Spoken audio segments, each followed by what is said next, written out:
before I ask you anything, I just want to say real quick, I am such a fan of your work and such a fan of this franchise, and it's super exciting that it's getting this new seven movie release. So congratulations for all the success that Nightmare has had. Well, thank you. I'm really happy, to be on the stump for the collection because I've realized, in the years since it's been coming out, just how many fans only saw it on VHS back in the day, and or maybe the early DVDs, and they have that great nostalgic memory of seeing it, with their mom or dad or stepdad or single mom or something, seeing mom get scared, under that old quilt on the back of the couch, But Yep. I really encourage them, especially if they have a favorite, to check out these new ones because they're pristine, they're Oh, brand new, and the color timing and the color mix and everything has been just adjusted exactly the way the people that made it wanted, and it's really a treat. yeah, definitely. I'm so excited, which is so awesome. I remember watching the first movie for the first time, like at a slumber party. Couldn't tell the parents or anything like that, but Right. we loved it, and I've been a fan ever since. Well, when I did the Goldbergs, and I did that for my agent because it was his family's favorite show. But that was true. The Goldbergs, he really did have to go watch it next door. He wasn't allowed, his mother wouldn't let him watch it. Yeah, totally. That's awesome. Yeah. So Robert, you first played Freddy Krueger back in 1984, and obviously Wes Craven made that first movie, and you've been in a lot of the sequels since then, or all the sequels since then. My question is, was there a piece of advice that Wes Craven gave you during that first movie, whether it was like a note on the character or some kind of discussion about like what kind of horror monster Freddy really is that kind of you took with you and influenced your performance for the rest of the movies?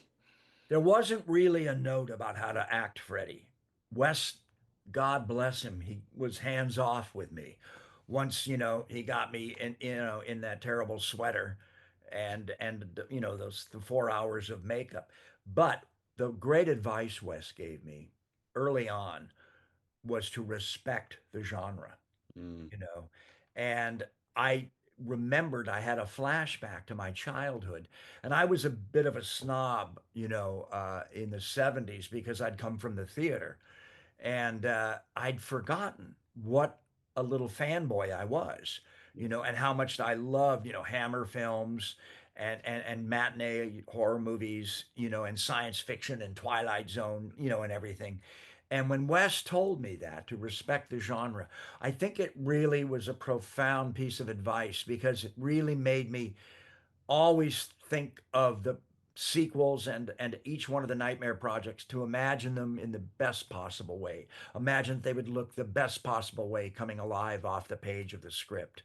And so I always did that with my performance as well. But yeah, Wes really was kind of hands off with me. I had to fight for the hat.